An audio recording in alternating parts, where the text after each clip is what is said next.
पुढील कार्यक्रम प्रसारित करणारे आहेत जॉयसमेर मिनिस्ट्रीचे मित्र आणि भागीदार.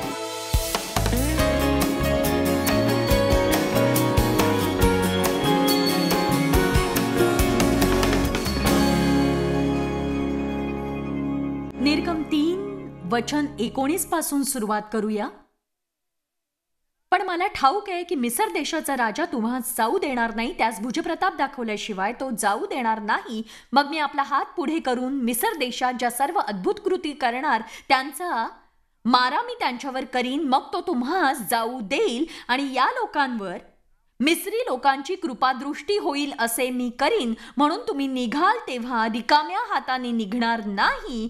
तर तुमची प्रत्येक स्त्री, मला आवडत आहे, तुमची प्रत्येक स्त्री आपल्या शेजारणीपासून आणि आपल्या घरात बिराड करून राहणाऱ्या स्त्रीपासून सोन्या रुपयाचे अलंकार व पोशाख मागून घेईल आणि ते तुम्ही आपल्या मुलामुलींस घालाल. मला हे वचन आवडतं. आणि या प्रकारे तुम्ही मिस्री लोकांस लुटाल, तुम्ही त्यांना लुटाल. देव म्हणाला, मी तुम्हास गुलामगिरीतून बोलावतोय. एवढंच नाही तर माझी इच्छा आहे तुम्ही शत्रूच्या सर्व उत्तम वस्तूंची लूट करावी आणि तुम्ही त्या वस्तू परिधान कराव्यात आणि तुम्ही त्याचा आनंद लुटावा, कारण माझ्या लेकरांना त्या गोष्टी मिळायलाच हव्या. हालेलुया. तेव्हा मोशे म्हणाला, पण ते माझा विश्वास धरणार नाहीत, ते माझे म्हणणे ऐकणार नाहीत, ते माझा शब्द मानणार नाहीत, कारण ते म्हणतील, हे मोशे, प्रभूने तुला दर्शन दिलेच नाही. तुम्ही कल्पना करू शकता का देव किती थकत असेल जेव्हा एखादी व्यक्ती धाडस करून एका अज्ञात कामगिरीसाठी पाऊल उचलते किंवा तशी इच्छा दर्शवते, तेव्हा ते पाऊल लोकांनी चुकीचं ठरवण्याच्या भीतीने पुन्हा माघारी घेतलं जातं. आपण चुकीचे ठरू या भीतीने तुम्ही आपलं जीवन जगू नका. धाडस करून बाहेर पडा आणि शोधा. आणि हे चक्र असंच चालू राहतं. आणि हा शास्त्रभाग पूर्णपणे वाचण्यासाठी आपल्याकडे वेळ नाही, पण हे हास्यास्पद वाटतं. देवाने मोशेला तिथे 4-5 मोठमोठे चमत्कार दाखवले आणि त्याची काठी सामर्थ्याने भरली. नंतर त्याने आपला हात अंगरख्यात घातल्यावर तो कुष्ठरोगाने भरला आणि बाहेर काढल्यावर बरा झाला. आणि देवाने त्याला अनेक गोष्टी दाखवल्या. वचन 10 असं म्हणतं की तेव्हा मोशे परमेश्वरास म्हणाला, हे प्रभू, मी बोलका नाही, पूर्वीही नव्हतो, व तू आपल्या दासापाशी बोललास तेव्हापासूनही नाही. मी तर मुखाचा जड आणि जिभेचाही जड आहे. तेव्हा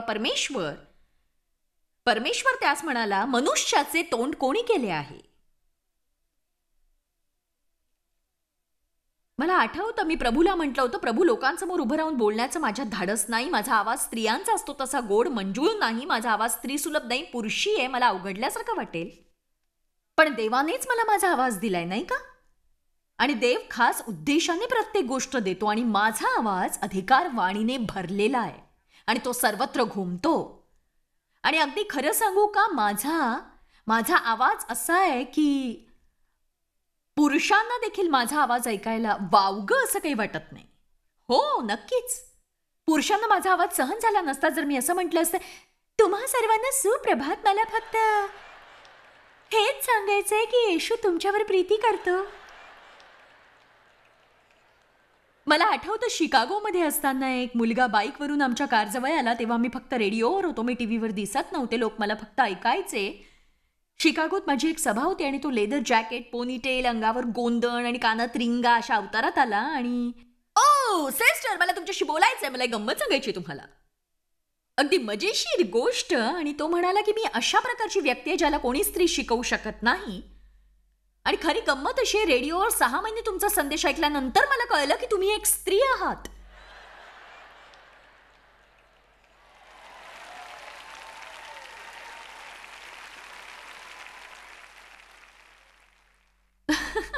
पण तो म्हणाला, त्यावरून मी देवाशी वाद घालू शकलो नाही, कारण तुमच्या संदेशामुळे माझ्या जीवनात बदल घडला होता. हो,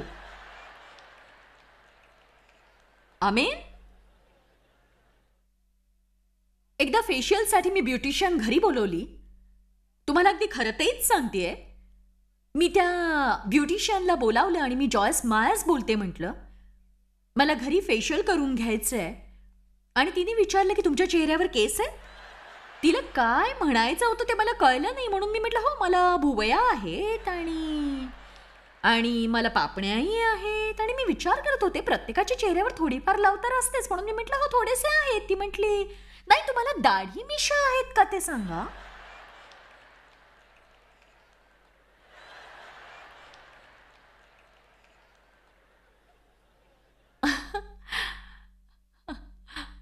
आणि मीही खळखळून हसले. देव आणि मी अर्धा तास हसतच होतो आम्ही. आणि जिथे जिथे मी हे सांगितलं म्हणजे भारतातले, आफ्रिकेतले, न्यू गिनीतले लोक खूप हसले. आणि जर सैतानाला वाटत असेल यामुळे मला असुरक्षित वाटलं असेल तर तो चुकलाय. कारण ख्रिस्तामध्ये मी कोण आहे हे मला ठाऊक आहे, म्हणून कुणाला काय वाटतं याची मला पर्वा नाही. पण मी सांगू शकते की नेहमीच असं घडत नव्हतं.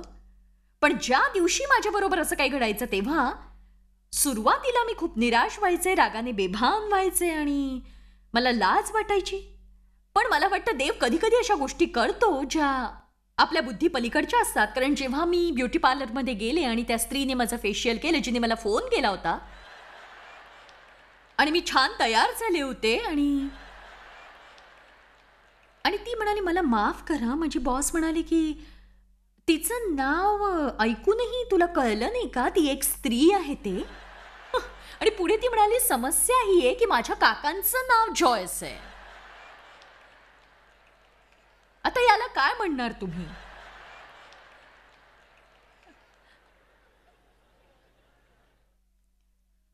सैतानाला इतक्या गोष्टीवरून तुमचं खच्चीकरण करू देऊ नका की इतरांकडे जे आहे ते तुमच्याकडे नाही आणि जे तुमच्याकडे आहे ते इतरांकडे असलेल्या गोष्टींपेक्षा थोडंसं वेगळं आहे. चला आता मुद्दा कळला तुम्हाला. मोशे हेच सांगत राहिला की तो काय नाहीये. देवाला त्या गोष्टीचा कंटाळा आला कारण मोशे म्हणाला माझ्याकडे योग्य आवाज नाही, मी फार बोलका नाही, मी असा आहे, मी तसा आहे. आणि प्रभू म्हणाला तुझं तोंड कोणी बनवलं. मग प्रभू त्याला म्हणाला वचन 12 मध्ये तर आता जा, मी तुझ्या मुखात सहाय्य होईन आणि तू काय बोलावयाचे ते मी तुला शिकवीन. वचन 13 तेव्हा तो म्हणाला हे प्रभू तुझ्या मर्जीस येईल त्याला तिथे पाठव. तो ढकलत होता दुसऱ्या कुणालाही पाठव. वचन 14 मग मोशेवर परमेश्वराचा राग भडकला. बघा देवाचा राग भडकेल इतका विरोध करू नका. आपल्या मनावर हे ठसवा की देव तुमच्यामुळे तुमचा उपयोग करत नाही, त्याचा प्रकाश चिरलेल्या मडक्यातूनही प्रकाशतो. तर जर तुम्ही स्वतःला जुनं चिरलेलं मडकं समजत असाल तर ही शुभवार्ता आहे. कारण जेव्हा देव त्याचा प्रकाश तुमच्यात टाकेल तेव्हा तुमच्यातली कमतरता दिसणार नाही. कुणी आमेन म्हणणार आहे का सांगा. आता वेळ असता तर आपण इर्मया पाहिलं असतं, पण वेळेअभावी आपण तिथे जाणार नाही आहोत. वचन 4 वाचूया जिथे देव म्हणाला की मी तुला गर्भाशयात घडिले त्यापूर्वी तू मला ठाऊक होतास, तू उदरातून निघाल्यापूर्वी मी तुला पवित्र केले, मी तुला राष्ट्रांचा संदेष्टा नेमिले आहे. आणि पहिली गोष्ट इर्मया म्हणाला तीही की ओ मी तर बाळ आहे, मी असा आहे, मी तसा नाहीये आणि मी काही दुसऱ्यांसारखा नाही. आणि हे सगळं ऐकून देव अगदी कंटाळलाय आणि त्याला धीट लोक हवी आहेत. देवाला अशी लोक हवी आहेत ज्यांना कळेल की हे त्यांच्याविषयी किंवा इतरांविषयी नाहीये, ते काय करू शकतात काय नाही याविषयी सुद्धा नाही, तर ते आहे देवाविषयी. तो कोण आहे, काय आहे, तो काय करू शकतो, त्याने काय केलेलं आहे. तुम्ही स्वतःवरून आपलं लक्ष दूर सारून यावर मनन कराल का की ख्रिस्तामध्ये तुम्ही कोण आहात. कोण आहात तुम्ही ख्रिस्तामध्ये. तुम्ही सरळ उभं राहून आपलं डोकं वर करून आपले वाकलेले खांदे ताट करून म्हणा सैताना सैताना माझं खच्चीकरण करण्याचे आणि मला तुच्छ लेखण्याचे तुझे दिवस आता संपलेत. आणि मी तुला ताकीद देतीये की मी प्रभूमध्ये आणि त्याच्या शक्तीच्या सामर्थ्याने धीट आणि बलवान झाले आहे.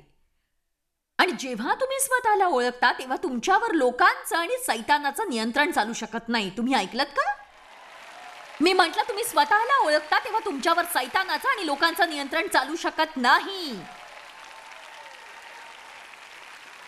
कारण जर त्यांनी तुम्हाला असा संदेश दिला की तुम्ही जर आम्हाला हवं तसं वागला नाही तर आमच्या ग्रुपमध्ये तुम्ही नसणार, तुम्ही म्हणता मी वागेन. बघा मी नेहमी प्रवास करत असते आणि जेव्हा तुम्ही सतत प्रवास करता तुमचं जीवन सामान्य राहत नाही, ते असामान्य बनतं. आणि कधी कधी मला ते थोडंसं आव्हानात्मक वाटतं, कारण जेव्हा मी घरी असते तेव्हाही माझं जीवन कधीच सामान्य नसतं. माझा कशामध्ये सहभाग नसतो, कारण मी सततच फिरतीवर असल्यामुळे मला ते शक्यच होत नाही. म्हणून मी एकदा प्रभूला म्हटलं की मला एका लहानशा ग्रुपचा हिस्सा बनावंसं वाटतंय, म्हणजे एका लहानशा अ, शास्त्राभ्यासाच्या ग्रुपचा किंवा अन्य कशाचाही. आणि तो म्हणाला की तू एका लहानशा ग्रुपचा हिस्सा आहेस, पिता पुत्र आणि पवित्र आत्माचा.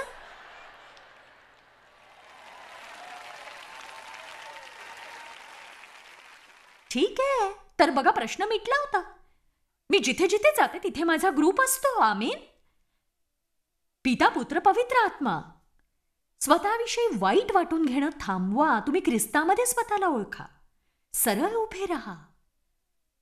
बघा माझ्या बाबतीत काय घडलंय ते, आणि लोक माझ्याशी कसे वागले, आणि मी वाढत असताना माझ्या बाबतीत काय घडलं, आणि मी कितीदा नापास झाले हे तुम्हाला खरंच ठाऊक नाहीये. झटकून टाका ते. झटकून टाका. स्वतःशी चांगला संवाद साधा.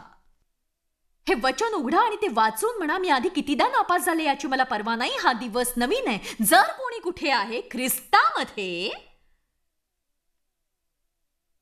कोण कोण कोणीही, यात स्त्रियाही समाविष्ट आहेत, जर कोणी कुठे आहे ख्रिस्तामध्ये, तर तो काय आहे? नवी उत्पत्ती आहे. त्याच्या बाबतीत काय होतं? जुनं ते होऊन गेलं, पहा ते सर्व नवं झालं आहे.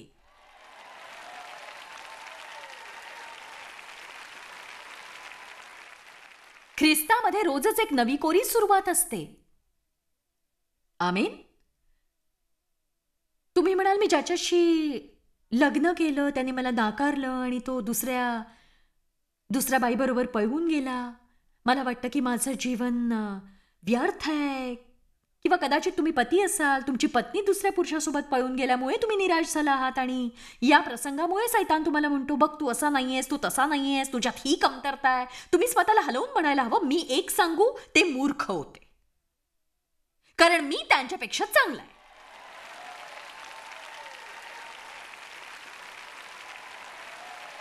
आमेन. अहो, देवासोबत वेळ घालवा. त्याचे मार्ग वेगळे आहेत. 2 करिंथ अध्याय 5 वचन 21, ज्याला पाप ठाऊक नव्हते त्याला त्याने पाप असे केले, यासाठी की आपण त्याच्या ठाई देवाचे नीतिमत्व असे व्हावे. इथे पुन्हा तेच आहे, ख्रिस्तामध्ये. तर हे लक्षात घ्या, हे तुमच्यामध्ये नाहीये.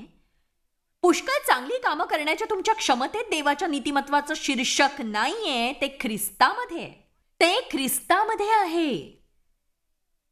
देवासमोर तुम्ही बरोबर असाल, तुमच्यात कोणताही दोष नसेल, तुम्ही निर्दोष आहात. पण आता जरा थांबा थांबा थांबा थांबा थांबा.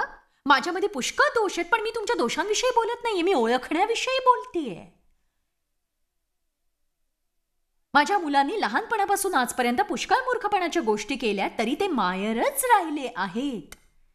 त्यात बदल झाला नाही. मला न शोभणाऱ्या गोष्टी केल्यामुळे त्यांची ओळख कधीच बदलली नाही. तुम्हाला देवाच्या प्रीतीची कल्पना आली का? तुमच्या मूर्खपणाच्या गोष्टींमुळे तुमचा मूल होण्याचा हक्क रद्द होत नाही. देव तुमचं हृदय जाणतो.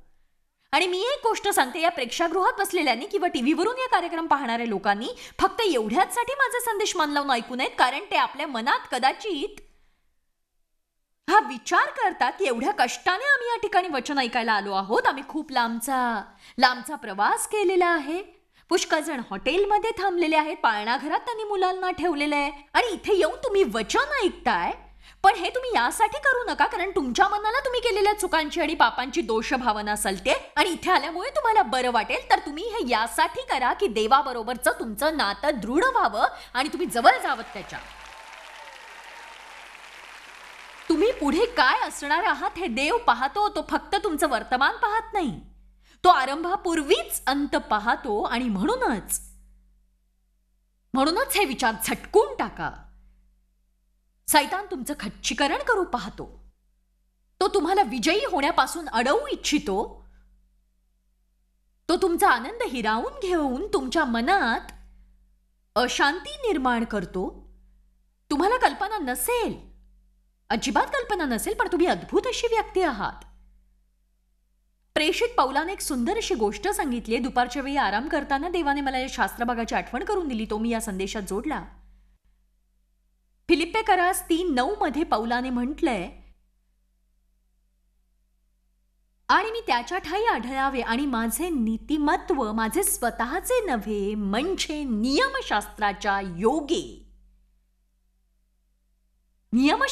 योगे प्राप्त होणारे नीतिमत्व नव्हे, तर ते ख्रिस्तावरील विश्वासाने प्राप्त होणारे, म्हणजे देवापासून प्राप्त होणारे नीतिमत्व असे असावे. कारण सत्य हे, आपण कितीही चांगलं वागलो तरी आपलं चांगलं वागणं इतकं पुरेसं नाही की आपण देवाच्या समक्षतेत येऊ शकू. कारण तो इतका पवित्र आहे की ख्रिस्ताच्या मध्यस्थीशिवाय आपण कधीच देवाजवळ जाऊ शकत नाही. अन्यथा देवाचं पावित्र्य आपल्याला नष्ट करेल. हे खूपच अद्भुत आहे. आपल्या स्वतःच्या नीतिमत्वाच्या बळावर आपण देवाशी कुठल्याही प्रकारचं नातं जोडण्याची आशा बाळगू शकत नाही. तरीही आपल्याला चांगल्या गोष्टी करण्याचं उत्तेजन देण्यात आलंय. नीतिमत्वाच्या मागे लागा असं सांगण्यात आलंय. पण देवापासून काही प्राप्त करण्यासाठी आपण नीतिमत्वाच्या मागे लागत नाही, तर आपण प्रभूमध्ये आहोत म्हणून आपण त्याच्या मागे लागतो. तुम्हाला कळलं का? त्याने प्रथम आपल्यावर प्रीती केली आणि मग तो आपल्याकडून योग्य कामांची अपेक्षा करतो. कारण तो आपल्यावर प्रीती करतो म्हणून त्याची प्रीती आपण मिळवावी म्हणून नव्हे. मी रोज सकाळी उठते आणि तो परिपूर्णतेचा स्तर गाठण्यासाठी झगडते, ज्याविषयी प्रेषित पौल सांगतो, ज्यासाठी ख्रिस्ताने मला आपल्या कह्यात घेतले ते मी आपल्या कह्यात घ्यावे म्हणून मी त्याच्या मागे लागतो. मी मुखाविषयी आणि त्यापासून उद्भवणाऱ्या धोक्यांचा अभ्यास करते. मी स्वार्थीपणा, स्वकेंद्री जीवन याविषयी अभ्यास करते. मी पवित्र आत्म्याला माझी सुधारणूक करायला देते. मी पश्चाताप करते. मी वचनाचा अधिकाधिक अभ्यास करते. मी वचनात वाढते. पण दोष भावनेत मी अजिबात वेळ घालवत नाही. मी कर्मठ सैतानांना वेडपिसे केलंय आता. दोषभावनेसाठी तुमची उभारणी झाली नाही. ती तुमच्या गुणसूत्रात नाहीये. ती सर्व काही हिरावून घेते. ती गांजून टाकते. तुमची शांती हिरावून घेते. तुम्हाला खिन्न करते. तिच्यासोबत चालणं फार कठीण असतं आणि ती तुमची वाढ करत नाही. जर तुम्ही देवाचं लेकरू आहात तर देव तुम्हाला पाहतोय. तो तुम्हाला योग्य नात्याच्या दृष्टिकोनातून पाहतोय. तुम्ही काही केलं म्हणून नव्हे, तर एका लहान मुलासारखं तुम्ही त्याच्याकडे येऊन म्हणालात की मी विश्वास ठेवतो की तुझ्या चमत्कारामुळे माझं नातं नीट झालं आहे आणि मी त्या नीतिमत्वात चालणार आहे. नीतिमत्व धारण करा. जेव्हा तुम्ही ते धारण करता तेव्हा शत्रूपासून तुमचा बचाव होतो. एफिसकरास 6 मध्ये बायबल म्हणतं आपल्याला शस्त्रसामग्री मिळाली आणि आपण ती धारण करावी. दाविदाला स्वतःची खरी ओळख असल्याशिवाय त्याने गल्ल्यातलं हरवलं असतं असं तुम्हाला वाटतं का? देवावर त्याचा विश्वास असल्याशिवाय हे शक्य होतं का? त्याच्या भावानी त्याचं केलेलं खच्चीकरण त्याने मनावर घेतलं असतं तर तो गल्ल्यातला कधीच जीवे मारू शकला नसता. पण त्याने देवाचं नीतिमत्व धारण केलं. सकाळी उठल्याबरोबर तुम्ही देवाचं नीतिमत्व धारण करा. स्वतःला बजावा की तुम्ही ख्रिस्तात आहात. आपल्या पायात शांतीची पादत्राणं घाला. तारणाचं शिरस्त्राण धारण करा. तारण पावल्याप्रमाणे वागा. देवाच्या योजनेबाहेर असलेल्यांसारखा विचार करणं सोडून द्या आणि देवाच्या लेकराप्रमाणे विचार करा. देवाच्या लेकराप्रमाणे बोला. देवाबरोबर दृढ नातं निर्माण झाल्याप्रमाणे वागा. जर कोणी ख्रिस्तामध्ये असेल, पौल म्हणतो जर कोणी ख्रिस्ताच्या ठाई असेल तर तो नवी उत्पत्ती आहे. माझे स्वतःचे असे नीतिमत्व काहीच नाही, तर जे नीतिमत्व आहे ते ख्रिस्ताच्या ठाई देवाचे नीतिमत्व आहे. पुढे पौल असं म्हणतो की हे अशासाठी आहे की तो आणि त्याच्या पुनरुत्थानाचे सामर्थ्य व त्याच्या दुःखाची सहभागिता यांची त्याच्या मरणाला अनुरूप होऊन मी ओळख करून घ्यावी. म्हणजे मी कसेही करून या शरीरात असतानाच मृतांमधून सोडवणाऱ्या पुनरुत्थानाच्या सामर्थ्याचा अनुभव घ्यावा. शरीरात असतानाच. तुम्ही म्हणाल की प्रयत्न चालू आहेत माझे. आणखी 1 तास असता तर त्याचा फोलपणा सांगितला असता. प्रयत्न चालू आहे. पण प्रश्न असा आहे, तुम्ही विश्वास ठेवताय का? केवळ काही वेळेस स्वतःविषयी चांगलं वाटण्यासाठी तुम्ही मोजक्या गोष्टी मनापासून करू पाहता आणि बाकीच्या कामांचा विचका करता आणि उरलेला दिवस स्वतःविषयी वाईट वाटून घेण्यात घालवता का? कदाचित 1-2 दिवस वाईट वाटल्यानंतर तुम्ही आणखी दुसऱ्या लहान मोठ्या चांगल्या गोष्टी करून काही तासांसाठी स्वतःविषयी चांगली भावना निर्माण करता आणि मग पुन्हा विचका करून वाईट भावना. मला नाही माहित मागच्या वेळेला मी काय चूक केली किंवा कधी ती चूक केली. मला हेही माहित नाही की मागच्या वेळेला कधी किंवा कोणती चांगली गोष्ट केली, कारण मी माझ्या कामांची नोंद करणं सोडून दिले. आमेन. पण मला माहितीये दुपारची वेळ मी येशूच्या संगतीत घालवते. जवळजवळ 2 तास मी बिछाण्यावर पडल्या पडल्या वचनावर मनन करून प्रभूशी बोलले आणि त्याला सांगितलं की तो मला किती प्रिय आहे. आणि खरंच देवासोबत वेळ घालवून मला जो लाभ होतो तो जगातल्या सगळ्या गोष्टींपेक्षा मोठा आहे. चला प्रभूला धन्यवाद द्या.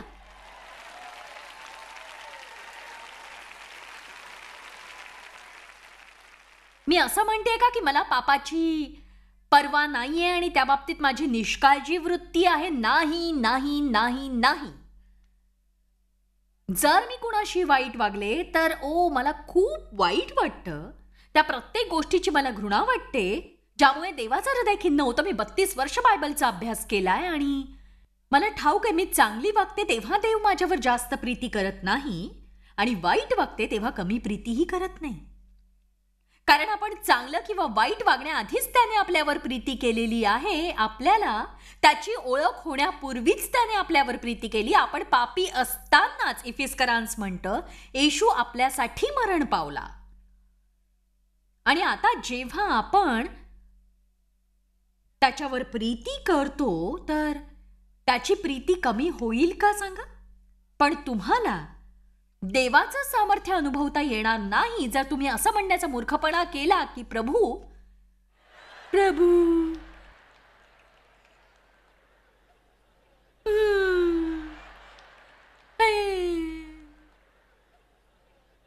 मला योग्य शिक्षणच मिळाले नाही हो. मी इंग्रजीत आणि संगीतात नापास झाले आणि मला मदत करणारं कोणीच नाहीये. माझे सगळे मित्र मी गमावले आहेत. मी कॉलेजला जाऊ शकले नाही कारण माझा जन्मच चुकीच्या कुटुंबात झाला आणि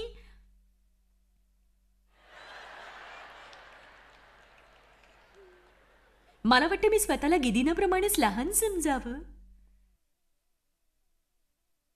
नाही, आज तुम्ही निश्चय करायला हवा. आज कोणी असं म्हणते का पण मला काय वाटतं? मला पुन्हा तेच सांगायला लावू नका. पण मला स्वतःबद्दल खूपच वाईट वाटतंय आणि मला असं वाटतंय आणि मला तसं वाटतंय. बघा तुम्हाला कसं वाटतंय ते सांगणं थांबवा आणि देवाचं वचन काय म्हणतंय त्याकडे लक्ष द्या. ख्रिस्तामध्ये असणं म्हणजे हेच आहे. स्वतःबद्दल आनंद वाटण्यासाठी ख्रिस्तामध्ये तुम्ही स्वतःला ओळखून देवाने तुमच्यासाठी केलेल्या गोष्टी विश्वासाने मिळवायला हव्यात.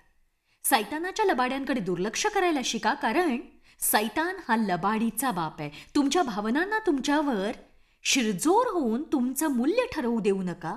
लोकांच्या बोलण्याकडे लक्ष देऊ नका. त्यांना तुमची योग्यता ठरवू देऊ नका. तर त्यापेक्षा देवाचं वचन ऐका आणि त्या नीतिमत्वावर विश्वास ठेवा जे ख्रिस्ताच्या रक्तामुळे तुम्हाला लाभलंय, कारण यामध्येच तुम्हाला खरा आनंद आणि शांती लाभेल. आज आमच्याकडे तुमच्यासाठी एक अपूर्व असा प्रस्ताव आहे. आम्ही रोजच देवाचं वचन तुम्हाला देत असतो वेगवेगळ्या स्वरूपात, यासाठी की तुम्हाला वचन आवडावं आणि तुम्ही त्यात गुंतवणूक करावी. कृपया देवाच्या वचनात आपली गुंतवणूक करा. या प्रकारे तुम्ही आम्हाला देवाच्या सेवेत मोलाची मदत करू शकता आणि स्वतःचीही मदत करू शकता. ही दुपदरी सेवा आहे जिचा लाभ दोन्ही बाजूंनी घडतो. तेव्हा या गोष्टी मिळवा. प्रभूची नातं दृढ करण्यासाठी याचा लाभ होईल. जॉयस्मायर मिनिस्ट्रीज करता तुम्ही खूप मौल्यवान आहात. आम्हाला तुमचं कौतुक आहे आणि जगभरामध्ये हे सेवा कार्य शक्य करण्याकरता आम्ही आमच्या मित्रांचे आणि पार्टनर्सचे आभारी आहोत. आम्ही एकत्रितपणे भुकेल्यांना खाऊ घालतो, गरिबांना वस्त्र देतो आणि राष्ट्रांना सुवार्ता सांगतो. तुमच्या प्रार्थनेच्या विनंती करता आमच्याविषयी आणखी माहिती मिळवा.